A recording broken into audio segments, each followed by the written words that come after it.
No community rises to the occasion like the food community.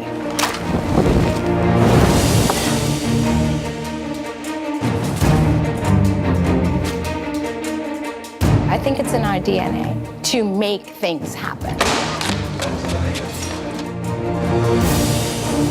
When we believe in something, we'll stand up for it. I think we all feel committed. I think we all feel that it's our duty to give back. We must be active. We must be proactive. We are very powerful when we realize the big family we are.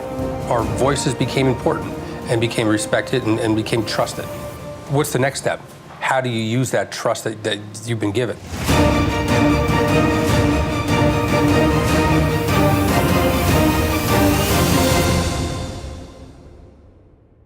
795 million people in our world are chronically hungry.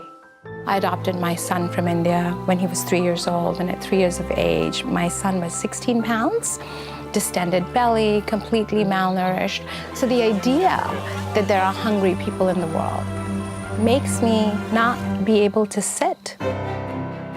Chefs get behind causes they care passionately about. We've seen so many examples of this recently. Chefs stepping up proactively, opening up their restaurants, cooking for the people who have been impacted. What do you feel you need the most? Food. Food I haven't eaten since yesterday. More people are hungry, are food insecure in this country today, more than any other time in history. It's frustrating. Food in this country should be affordable. It should be accessible to everyone. You're asked to show up in this way that really demonstrates the things you believe in beyond just what people can gather from being in your space.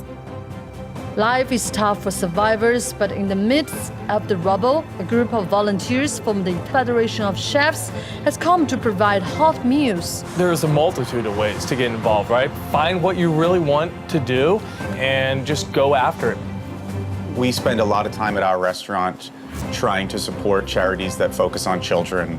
Big one for me is the March of Dimes. It's a very emotional, and it's more than just cooking. It's more than just about owning and operating a restaurant. Your voice becomes important to people. There's this idea of food that you need for nourishment, but also the idea of what food can do. It brings people around a table. It brings people together.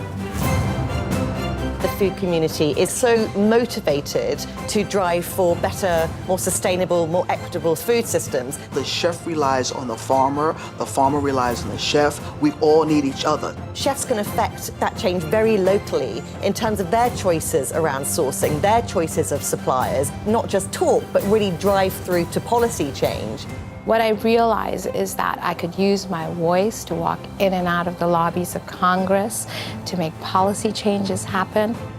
What I hope for the future of this industry is that it creates a sustainable home for all of the people working in it, because that is how we will continue to have a dynamic and functional future together.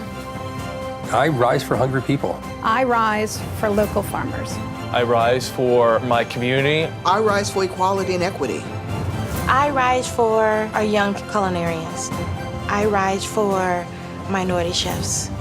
I rise for passion, love, and food.